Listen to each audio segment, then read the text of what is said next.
suis un peu comme tout le monde aussi, je me suis engagé sur 25 ans sur un crédit. Au bout d'un an, la première chose que j'ai regardée, c'était la clause pour vendre mon appartement.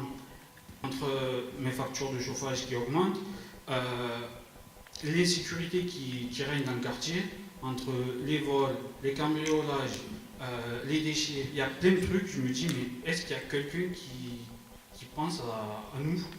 Il y a des beaux projets sur le papier, j'attends qu'ils se réalisent.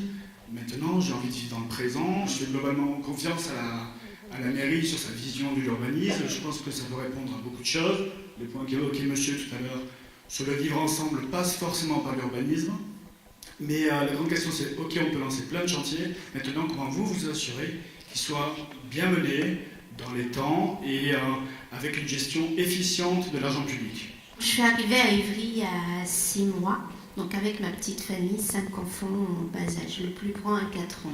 Donc j'arrive, on me dit déjà impossible d'avoir une place à la crèche. Il y a 600 demandes en attente. Donc moi, je voudrais savoir, en fait, la ville a choisi d'accueillir donc, ce nouveau public qui sont des familles avec des enfants.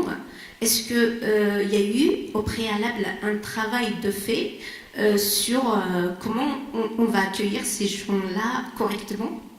J'ai totalement conscience qu'à partir du moment où on achète dans un quartier qui est en construction, évidemment on ne peut pas s'attendre à avoir un espace qui est parfaitement fonctionnel alors que le projet est loin d'être terminé. Mais comme beaucoup de personnes l'ont dit, je ne suis pas persuadé qu'on va tous pouvoir attendre 10 ans avant d'avoir des transports en commun, des commerces, des espaces verts. Alors, je pense qu'en plus ces deux problèmes sont liés parce que, je veux dire, on n'est pas dans une économie complètement planifiée, donc c'est pas à la mairie de décider où est-ce qu'on va mettre des petits commerces. Des espaces, il y a un espace là qui est là. Mais si personne vient s'y implanter, c'est peut-être aussi parce que, justement, il n'y a pas assez d'activités, parce qu'il n'y a pas assez de bureaux, et peut-être que ça vient des transports. La densification des immeubles de logement dans la ZAC, au détriment d'une mixité qui me paraît essentielle, menace de faire de nous les fantômes errants d'un quartier dortoir. Nous appelons de nos voeux des jardins, des équipements collectifs, des petits commerces diversifiés, des lieux de rencontre et de loisirs.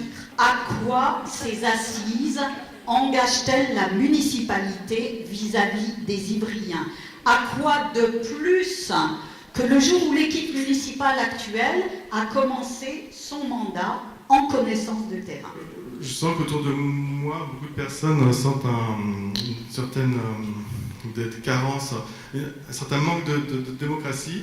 Ce que je vais dire, c'est pas du tout propre à Ivry. Et c'est bien de pouvoir donner la parole aux gens et de façon à mieux comprendre ce qu'ils veulent faire de la ville. Et là, je pense que l'équipe municipale, je pense qu'elle a besoin d'aide. Enfin, avec tout le travail que vous faites, vous n'êtes pas des surhommes et je pense qu'il faut faire appel à l'intelligence collective. Mais moi, je n'ai pas forcément la réponse à la question, mais si on s'y met, on va peut-être pouvoir avoir des réponses.